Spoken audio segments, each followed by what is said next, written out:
Perkenalkan, nama saya Teddy Saputra Waru dengan NIM 22090601. Di sini saya akan menjelaskan mengenai analisis kebijakan pemerintah terhadap tanah terlantar di kota DKI Jakarta. Jadi kita harus mengetahui bahwa DKI Jakarta merupakan ibu kota negara Indonesia dan juga sebagai pusat pemerintah dan pusat ekonomi di Indonesia. Kembali kepada topik, bagaimana analisis kebijakan pemerintah terhadap tanah terlantar di DKI Jakarta. Sebenarnya kita harus mengetahui bahwa dasar hukum untuk menindaklanjuti tanah terlantar itu berdasarkan Peraturan Pemerintah Republik Indonesia Nomor 11 Tahun 2010. Di mana di situ juga disampaikan pada pasal 2 menyampaikan bahwa apa yang dimaksud dengan tanah terlantar. Ada dua kategori yang dimaksud adalah yang pertama, tanah hak milik ataupun hak guna perseorangan yang secara tidak sengaja tidak dipergunakan sesuai dengan kegunaan dan sifat dan tujuan pemberian haknya. Dan kategori kedua adalah tanah yang dikuasai oleh pemerintah baik secara langsung atau tidak langsung dan sudah berstatus ataupun belum berstatus milik negara atau daerah yang secara tidak sengaja tidak dipergunakan sesuai dengan keadaan atau sifat dan tujuan pemberian haknya. Jadi sedikit saya jelaskan bahwa dari poin pertama itu menyampaikan bahwa tanah tersebut merupakan hak milik ataupun hak guna dari perorangan, namun tanah tersebut tidak dipergunakan sebagaimana mestinya, sehingga tanah tersebut tidak produktif dan dikategorikan sebagai tanah terlantar.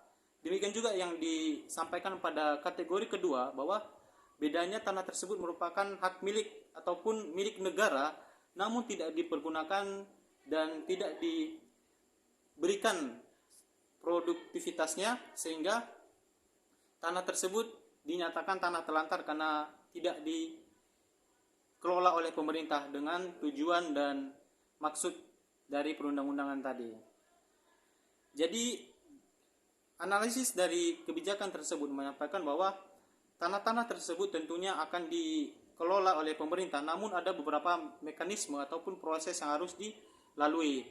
Salah satunya adalah ketika tanah-tanah yang di DKI Jakarta teridentifikasi sebagai tanah terlantar, maka tanah tersebut terlebih dahulu harus dilaporkan. Boleh saja dilaporkan oleh masyarakat, lembaga-lembaga, ataupun dari pihak pemerintah sendiri yang menganggap bahwa tanah tersebut terlantar, sehingga ketika dilaporkan kepada yaitu kantor wilayah di DKI Jakarta, maka tanah tersebut akan dilakukan investigasi untuk mengecek apakah tanah tersebut terlantar atau tidak. Jadi jika ditemukan bahwa tanah tersebut benar-benar terlantar, maka tanah tersebut akan melalui proses lagi dengan sehingga pada putusan akhirnya akan ditetapkan statusnya dan dipergunakan oleh pemerintah DKI Jakarta untuk kepentingan umum ataupun kepentingan pemerintah. Jadi pada dasarnya keputusan dari hal tersebut itu berdasarkan dan harus sesuai dengan pasal 15 ayat 1 Undang-Undang Nomor 11 Tahun 2010 tadi, di mana bentuk dari kebijakan tersebut merupakan turunan dari reforma agraria yang dipergunakan untuk kepentingan pemerintah dan masyarakat. Jadi tanah tersebut yang sudah dinyatakan oleh kantor wilayah tadi sebagai tanah terlantar, maka tidak boleh untuk menjadi kepentingan pribadi dari penjabat-penjabat, namun harus diberikan statusnya untuk menjadi milik daerah ataupun milik negara, terkhususnya milik daerah DKI Jakarta. Maka dari hal tersebut kita dapat menganalisisnya pada kasus pada tahun 2016, di mana pada saat itu Menteri ATR BPN yaitu Bapak Sofyan meminta bahwa pada saat itu juga gubernurnya adalah Bapak Ahok, di mana ia meminta agar Bapak Ahok melakukan kebijakan ataupun penindakan pada tanah-tanah terlantar di DKI Jakarta karena dianggap mengganggu pemandangan. Jadi pada saat itu Bapak ATR BPN Republik Indonesia meminta kepada Bapak Ahok untuk mengalihfungsikan tanah tersebut menjadi taman ataupun tempat rekreasi yang dapat digunakan kebermanfaatannya untuk masyarakat.